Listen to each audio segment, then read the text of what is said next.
बाकी सबको चांस देना चाहूंगा, अगर किसी का कोई प्रश्न है तो प्रभु जी से पूछ सकते हैं, नहीं तो फिर मैं पूछूंगा जो भी प्रश्न मुझे आए। कुछ बीच बीच किसी में का ना, कोई प्रश्न है? बीच बीच में तुम्हारा कनेक्टिविटी जो है वो डिस्टर्ब हो जाता है। प्रभु जी आ रही है अभी आवाज? हाँ, अभी आ रही है, बीच बीच में ना थोड़ा सा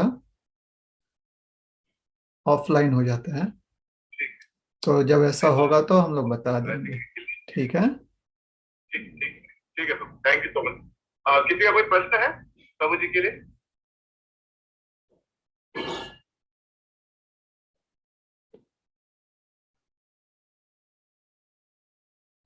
ठीक है प्रभु जी, तो मैं पूछता हूँ एक, जो पहला प्रश्न है प्रभु जी ये है कि जैसे हम सुनते आते हैं कि हमें अटैचमेंट किसी चीज से ज्यादा नहीं होनी चाहिए, चाहे परिवार हो, चाहे मतलब ज्यादा अटैचमेंट नहीं होना चाहिए जिससे कि हमको दुख हो।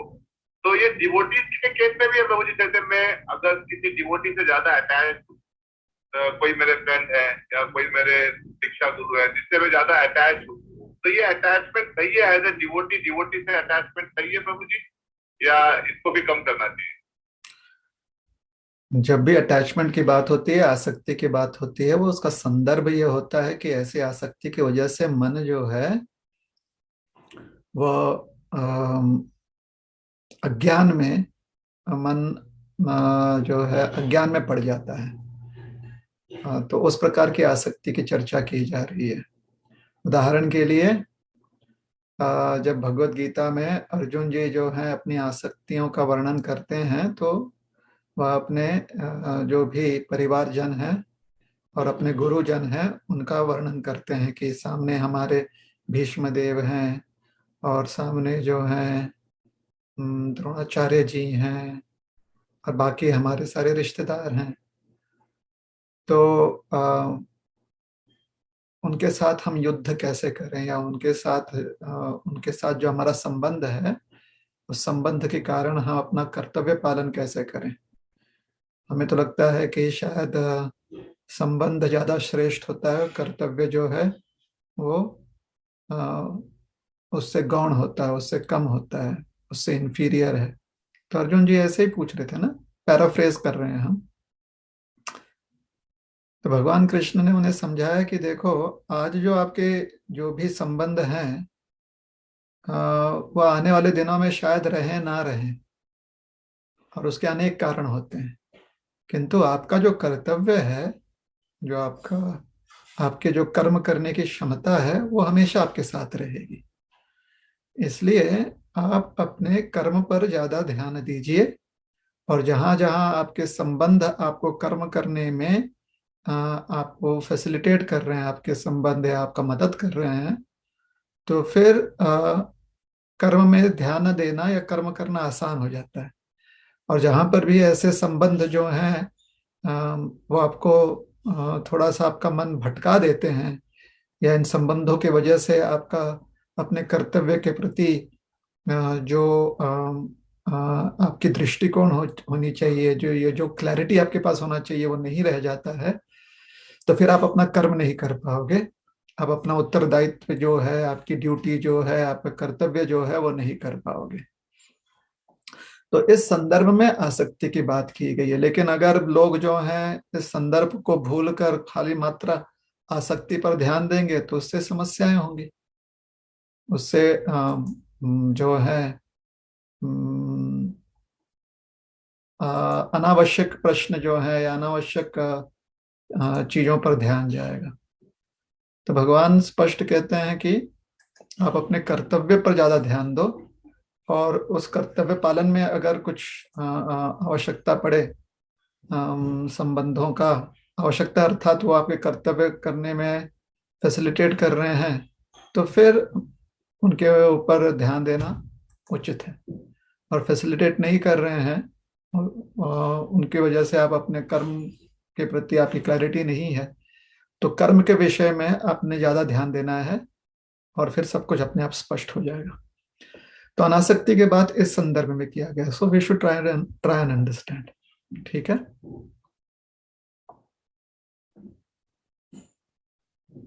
ठीक है प्रभु जी, थैंक यू। हाँ, तो ठीक है, सॉरी, हमने उसको डायरेक्ट एड्रेस नहीं किया, तो उसी प्रकार से कभी कभी हमें लगता है कि शायद भक्त भी जो है ना, या भक्तों के साथ आसक्ति होनी चाहिए, नहीं होनी चाहिए। देखिए, कोई भी आसक्ति जो है, अगर आपको अपने कर्तव्य पालन में मदद कर रही है तो अच्छी बात है, आपके कर्तव्य पालन में मदद नहीं कर रही है तो उसे त्याग देना चाहिए। यहाँ तक कि कभी कभी बड़े स्पष्ट उदाहरण हुए हैं, मतलब स्पष्ट नहीं है, लोकप्रिय उदाहरण है कि जब हनुमान जी को रामचंद्र जी की सेवा के बारे में पता चला तो तुरंत कूद गए, और भगवान कृष्ण के सेवा के बारे में जब चर्चा उठी तो हनुमान जी विचार करने लगे कि क्या वो उसके योग्य हैं या नहीं है। तो संदर्भ ऐसे उदाहरणों से स्पष्ट पता चलता है कि हमारी एकमात्र जो आसक्ति, कनेक्शन है, वो सेवा से होनी चाहिए। अन्य चीज जो है वो सब उसे फैसिलिटेट करते हैं। उसका कारण हमने स्पष्ट बता दिया। कारण यह है कि सेवा करने की क्षमता हमेशा से हमारे पास होती है, लेकिन जो भी संबंध होते हैं इस जगत में, वो संबंध काल के अधीन होते हैं। काल जो है उन संबंधों पर प्रभाव दिखाता है, उसे परिवर्तित कर देता है संबंध को। लेकिन काल हमारी सेवा करने की जो क्षमता होती है उस पर काल प्रभाव नहीं दिखा सकते,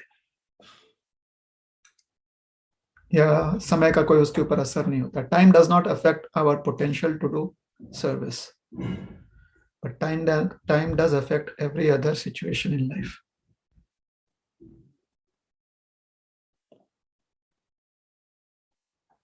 ठीक है ना? ठीक है बाबूजी, कुछ कहना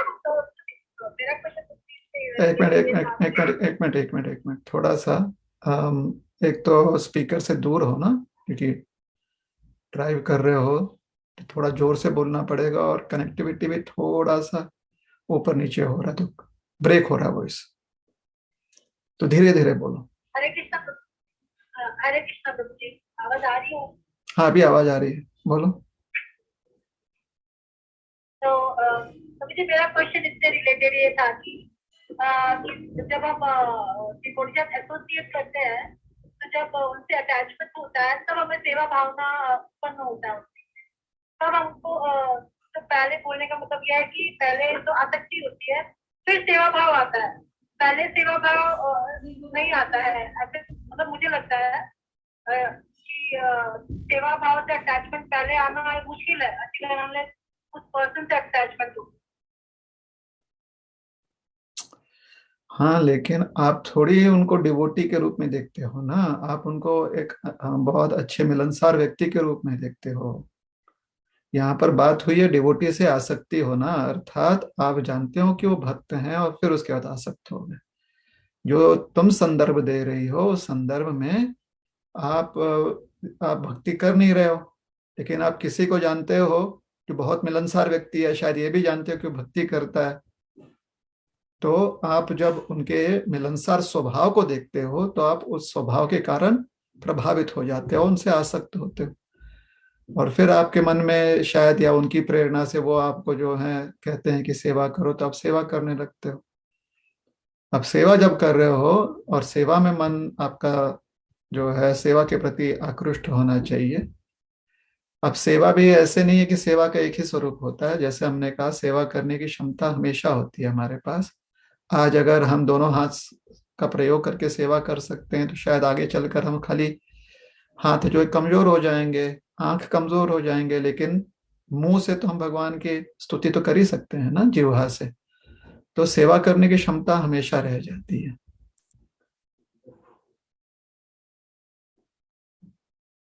ठीक है, तो आप किसी भी व्यक्ति से जो बहुत मिलनसार हो और जो है आपसे अच्छा व्यवहार कर रहा है, आप उससे आसक्त तो हो गई, चाहे वो भक्त हो या भक्त हो। उसके बाद आपको वहां पर, क्योंकि वो भक्त है तो वो आपको भक्ति के बारे में, सेवा के बारे में समझाएगा। जब आपको सेवा के बारे में समझ आ जाती है तो आपकी सेवा के प्रति आसक्ति बढ़नी चाहिए। ठीक है? ओके ओके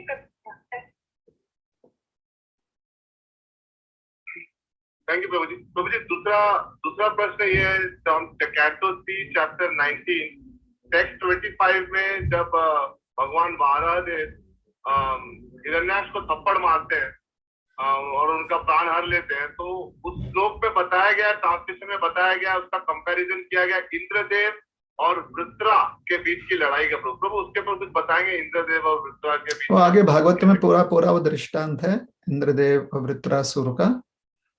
वृत्रासुर जो है वो महाराज चित्रकेतु थे पूर्व जीवन में, श्रापित हो गए तो असुर बन गए। उसके बाद दधीचि मुनि के जो उनके हड्डियां थी, उनसे इंद्रदेव को एक विशेष अस्त्र मिला। उसका जब उन्होंने प्रयोग किया तो फिर वृत्रासुर का अंत कर दिया। तो देव असुर युद्ध में एक जो देवासुर युद्ध था, देवताओं के बीच में और असुरों के बीच में युद्ध था, उस युद्ध में इंद्रदेव और वृत्रासुर का उनके बीच में द्वंद्व हुआ, उनकी लड़ाई हुई और उसमें इंद्रदेव ने उस अस्त्र का प्रयोग किया। तो आगे अभी हमें याद नहीं आ रहा कौन सा स्कंद है, आगे अभी तीसरे स्कंद में हो ना, तो शायद 7वें 8वें स्कंद में शायद आ जाए, या 6वें स्कंद में ये प्रसंग आ जाए। शायद 8वां स्कंद है, गलत हो सकते हैं। थैंक यू प्रभु जी। और अगला प्रश्न ये है कि वाराह देव ने जब पृथ्वी जी को अपने दांतों के बीच में उठाया था, तो बताया गया कि वाराह देव के पुत्र हुए, ऐसा कुछ पढ़ा था प्रभु जी। तो इज दैट करेक्ट कि कुछ है, मतलब कुछ आप उसके ऊपर बताएंगे? वरादेव के एक संतान है जिनकी माता भूमि देवी है, इसलिए उनका नाम है भौमासुर। और यही भौमासुर जो है क्योंकि वो कुछ लोगों के कुसंगति के कारण वो असुर हो गए और भगवान ने फिर उनका अंत किया। सत्यभामा को लेकर गए थे वो प्राग ज्योतिषपुर, जहाँ पर भौमासुर था, और वहां पर भगवान ने भौमासुर जो उन्हीं का संतान है उसे मृत्युदंड देकर मोक्ष प्रदान किया।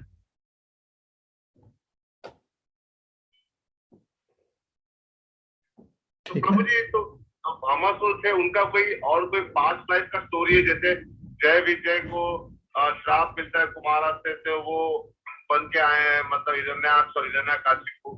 जैसा भस्मासुर, तो भौमासुर का ये कुछ पास्ट लाइफ का कुछ है स्टोरी प्रभु जी की? नहीं, श्रीमद् भागवतम में नहीं है। जय विजय का जो पूर्व जीवन है वो श्रीमद् भागवतम में है।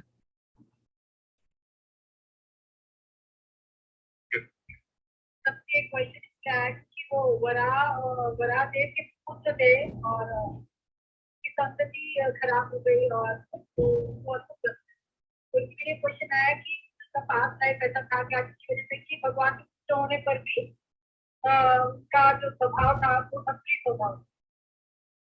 क्या क्या क्या पूर्व जीवन में ऐसे कहाँ लिखा गया है? नहीं, कहीं लिखा नहीं गया है, बट ऐसे मुझे तो ऐसे लगा कि अगर वो भगवान के पुत्र थे तो फिर वो असुर कैसे हो गए? हम भी तो भगवान के ही पुत्र हैं ना, हम भी तो उनसे भटक गए हैं। हमें से कुछ असुर हो जाते हैं, हमें से कुछ दैवी गुण रखते हैं। ठीक है, ओके ओके।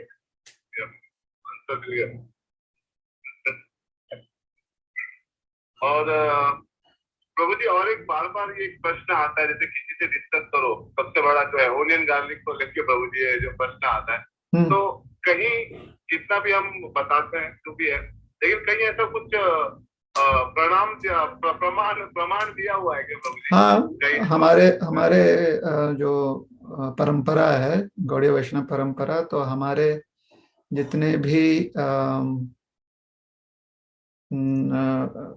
व्यवहारिक नियमों के जो ग्रंथ हैं, जैसे हमारे लिए हरि भक्ति विलास है या भक्ति Rasamrita Sindhu nectar of devotion, तो उसमें प्रमाण आता है, पुराणों के संदर्भ से ही प्रमाण आता है। और फिर हम देखते हैं कि जैसे महाराष्ट्र में जो कुछ अभंग वाणी है, तो उन अभंगों में प्रमाण आता है, जो संत वाणी है। और उत्तर भारत में तुलसीदास जी के जो भी उन्होंने हमें मार्गदर्शन किए हैं, उन्होंने हमें ग्रंथ दिए हैं, उनमें भी उसमें भी प्रमाण आता है। तो प्रमाण ये सब पुराणों से प्रमाण उठाया गया है। और साथ ही साथ जो एक शिष्टाचार नियमावली होती है, एक पद्धति होती है, जिस प्रकार जीवन शैली पद्धति, तो जितने भी सनातन धर्म के जितने भी नियमावलियां हैं, नियमावली होती हैं सनातन धर्म में, उसमें प्रमुखतः ये इस नियम पर जो है जोर दिया गया है कि भोजन में आपने लहसुन और प्याज जो है वो ग्रहण नहीं करना चाहिए। औषधि के रूप में उसके औषधि कुछ गुण होते हैं, तो आयुर्वेद में उसका प्रयोग होता है, किंतु नियमित रूप से भोजन के रूप में उसे सात्विक आहार नहीं माना गया, वो राजसिक है और तामसिक है। तो इसलिए क्योंकि सनातन धर्म के जितने भी जीवन शैलियां हैं ना, सनातन धर्म में जो जिसको योग्य माना गया है, वो सात्विक जीवन शैलियां हैं। सात्विक जीवन शैली में लहसुन और प्याज का प्रयोग जो है नियम से रोज प्रतिदिन हर दिन प्रयोग करना ये अनुचित माना गया है। ठीक है ना? ठीक है प्रभु जी, मतलब प्रमाण है, ग्रंथों में प्रमाण है कि उन्हें डार्लिंग को नहीं खाना चाहिए। Thank you. नहीं, प्रमाण ये है कि उनकी ये जो पदार्थ हैं, इन पदार्थों की उपज कैसे हुई, वो प्रमाण है। इसलिए उस प्रमाण के आधार पर समझाया गया है कि अपने भोजन में हर दिन इसे ग्रहण नहीं करना चाहिए। खाली अगर औषधि के रूप में कोई वैद्य इसे वैदराज देते हैं तो उस समय योग्य है। जैसे हमने कहा सात्विक आहार में इसका प्रयोग नहीं है। प्रभु जी, जो उपज की बात के जो हमको पता है, जो मतलब मैंने सुना है उपज के बारे में कि कैसे वो आया, वो राहु के रक्त से आया हुआ है, ऐसा कुछ कहा गया है, राइट? और ठीक है, अब उसके ऊपर जाएंगे नहीं। ठीक है प्रभु। ठीक है ना? हमने जैसे कहा कि ये पौराणिक कथाएं की उपज कैसे हुई, उसके आधार पर ये नियम दिया गया है। तो नियम किसने दिया है वो हमने बता दिया कि संत महात्माओं ने ये नियम दिया हुआ है हमें, है ना? जैसे प्रातः काल ब्रह्म मुहूर्त में जो है हमें ध्यान करना चाहिए, ये कहीं पुराणों में स्पष्ट रूप से नहीं होगा ना, लेकिन पुराणों में ऐसी कथाएं हैं जहां पर ब्रह्म मुहूर्त का बहुत उसके विशेषताएं बताई गई हैं। तो फिर जो हमारे संत महात्मा होते हैं, जो हमारे गुरुजन होते हैं, वो हमारे नियमावली देते हैं, उसको कहते हैं पद्धतियां। तो उनका हम प्रयोग करते हैं।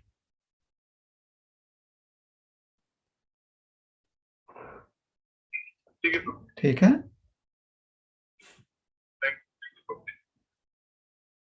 कोई प्रश्न है? और हाँ, मेरा एक प्रश्न। दंडवत प्रणाम प्रभु जी, मैं राकेश बोल रहा हूँ।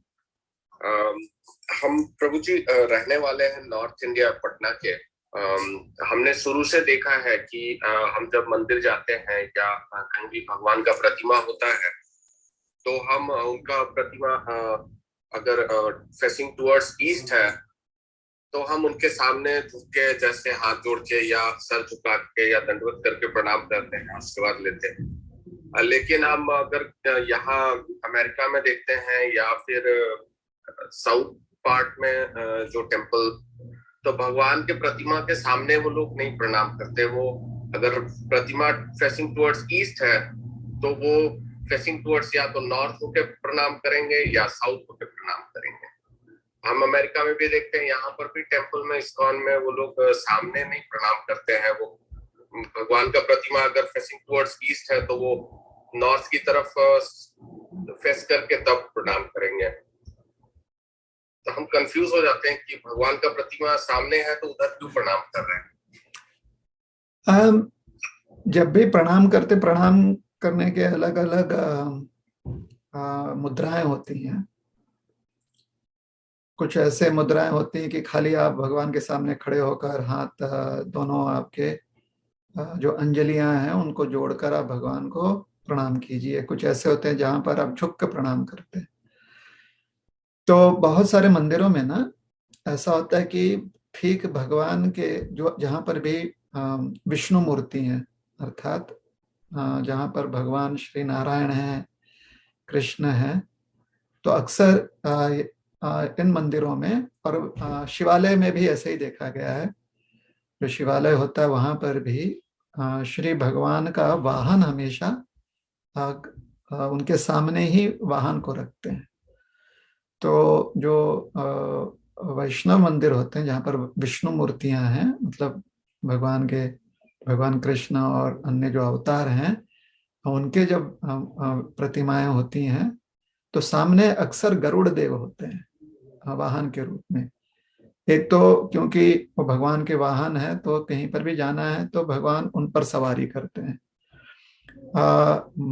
और जो शिवालय होते हैं उनमें भी नंदी जी जो हैं वो क्योंकि महादेव के वाहन हैं तो इसलिए उन्हें भी जो है बिल्कुल हम जो महादेव जी का लिंग होता है तो उसके सामने ही रखा जाता है। जो भगवान के जो सिंहासन जहाँ पर होते हैं या जहाँ पर भगवान विराजमान होते हैं, जहाँ पर महादेव जी विराजमान है, तो वहां से जब भक्त भीतर जाता है तो उस दरवाजे से स्पष्ट सामने वाहन दिखता है। चाहे विष्णु मूर्ति है तो उस समय गरुड़ देव होंगे, गरुड़ जी होंगे, या फिर शिवालय है तो महादेव जी होंगे। तो मान्यता ऐसे है कि जो भगवान का वाहन है और भगवान के बीच में खड़े होकर हमें नमस्कार नहीं करना चाहिए, प्रणाम नहीं करना चाहिए, क्योंकि फिर जो भगवान के सेवक है, जो वाहन है, उन्हें थोड़े समय तक भगवान का दर्शन नहीं हो रहा कि हम बीच में खड़े हैं। तो थोड़ा सा बगल में खड़े होकर जो है दर्शन करते हैं या प्रणाम करते हैं। अगर आप खड़े होकर प्रणाम कर रहे हैं तो कोई बात नहीं, खड़े होकर प्रणाम करें तो सीधे भगवान की तरफ अपना मुख करके आप प्रणाम कीजिए। आप अगर झुक कर प्रणाम कर रहे हैं तो ध्यान यह देना है कि आपके जो पैर के तलवे हैं ना वो भगवान के वाहन की तरफ ना हो जाए। उसे जो है अपमान की का एक अपमान की एक क्या कहेंगे उसे सिंबल समझा गया। किसी को अपना पैर दिखाना, जो नीचे के तो तलवे हैं वह दिखाना।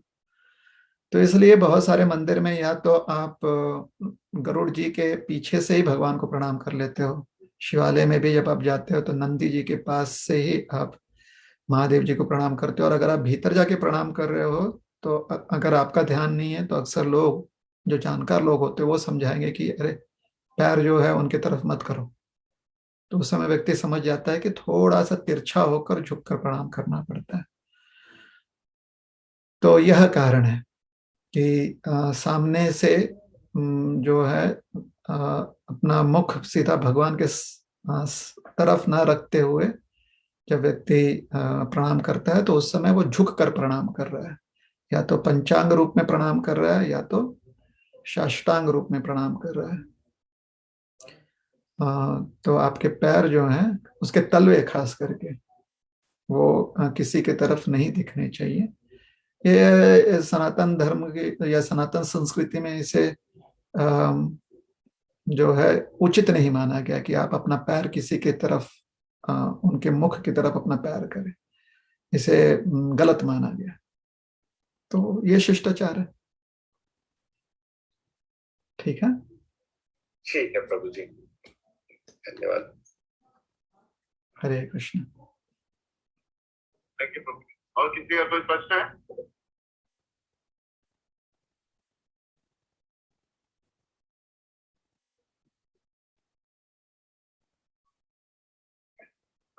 मनीषा का कोई प्रश्न है प्रभु जी? ठीक है, पूछो। तो क्योंकि आज हम लोग टॉलरेंस प्रैक्टिस करते हैं, तो वो भी सिचुएशन में टॉलरेंस कैसे प्रैक्टिस होगा? सामने वाला अगर पर्पसली आपको इरिटेट करना चाह रहा है, फिर पर्पसली कर रहा है, तो फिर ऐसे सिचुएशन में कैसे आप टॉलरेट कर पाएंगे? अगर कोई आपको परेशान कर रहा है तो उस स्थिति में आपने कैसे सहनशील रहना है, उसे कैसे टॉलरेट करना है, क्योंकि वो तो आपको परेशान कर रहा है। देखिए, वो आपको परेशान इसलिए कर रहा है क्योंकि आपने मौका दिया उसे परेशान करने का। अगर आप उस व्यक्ति के आसपास नहीं रहोगे तो किसे कैसे परेशान करेगा? तो अगर आपके पास कोई ऑप्शन है, कोई आपके पास तरीका है या जरिया है जिससे कि आप दूर रहें उस व्यक्ति से, तो अपने आप वो भी जो है अपने काम में लगा रहेगा, आप भी अपने काम में लगे रहोगे। तो ये एक सोच है। दूसरी बात, जब कोई व्यक्ति हमें तंग कर रहा है और हम तंग आ जाते हैं, हम परेशान हो जाते हैं, तो उससे हमारा ही मन विचलित होता है। तो जो बहुत सहिष्णु व्यक्ति होते हैं, जैसे हमारे महादेव जी हैं, उन्हें धीर कहा गया है।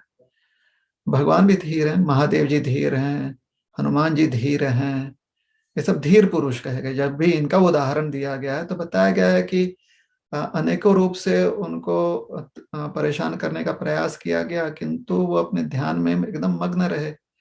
और क्योंकि ध्यान में मग्न थे, इसलिए जो भी परेशानियां आ रही थी बड़े आसानी से उसे सह रहे थे।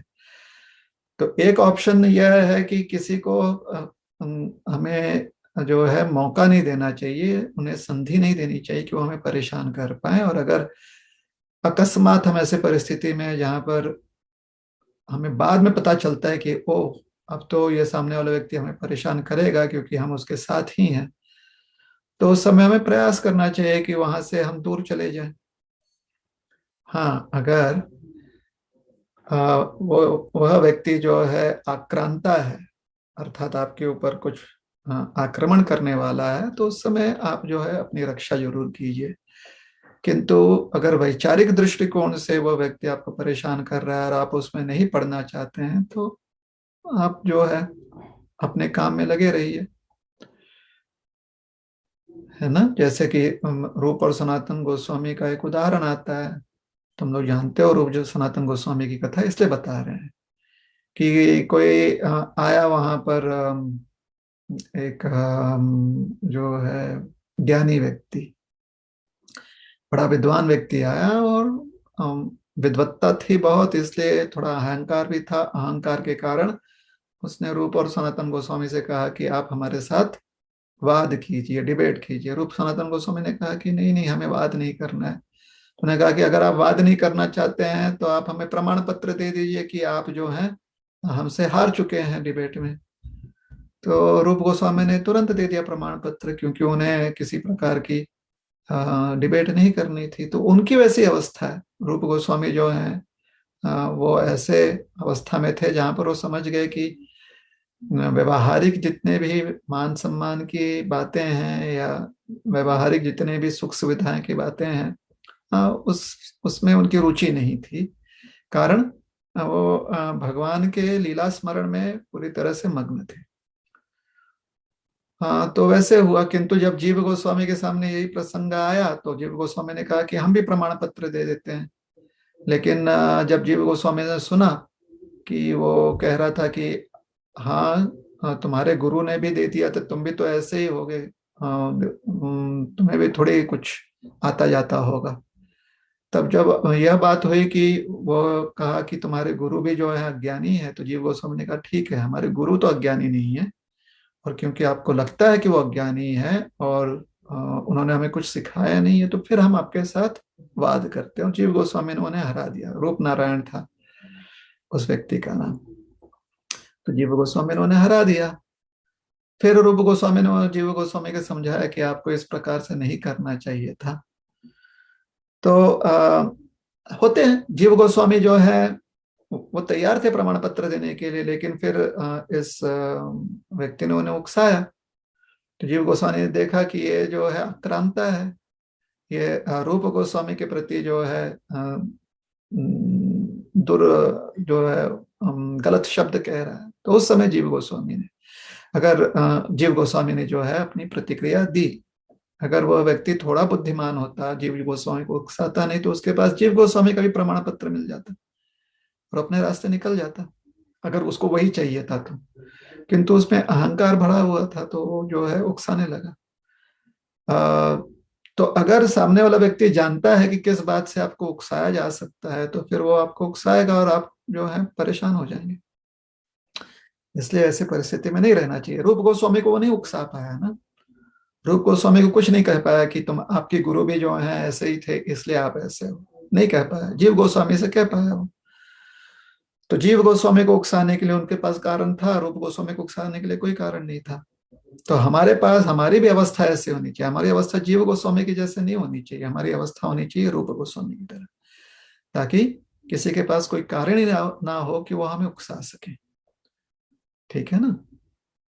तो ये पहली बात है। दूसरी बात, या तो फिर हम महादेव जी जैसे बिल्कुल धीर हो जाएं, या फिर महावीर जी जैसे हो जाएं, हनुमान जी जैसे एकदम धीर पुरुष हो जाएं, और कितना भी आसपास कुछ भी उथल पुथल हो जाता है, हम जो हैं पूरी तरह से ध्यान मग्न रहते हैं। इसका कारण क्या है, क्यों ऐसे कहा गया कि आपको टॉलरेट करना चाहिए, आपको सहिष्णु रहना चाहिए, ऐसे क्यों समझाया गया? ताकि हमारे समय का जो है सदुपयोग हो, हमारा समय व्यर्थ ना जाए, इसके लिए वह हमें उपदेश दिया गया। तो हमारा समय जो है हमारे लिए बहुमूल्य है। हमें यही प्रयास करना चाहिए कि किसी के भी व्यवहार से या किसी के भी प्रभाव के कारण हमारा समय व्यर्थ नहीं जाए। ठीक है। Okay okay.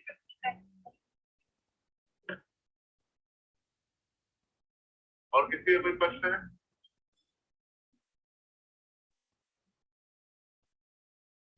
ठीक है प्रभु जी, आई थिंक आज इतना ही क्वेश्चन थे। तो ठीक है, आपको कुछ हमारे लिए इंस्ट्रक्शन वगैरह कुछ देना है प्रभु जी? कोई मैसेज नहीं, भगवान का नाम जप करते रहो। ठीक है प्रभु जी, थैंक यू सो मच। हम अपने समय दिया आज के। हरे कृष्ण। हरे कृष्णा।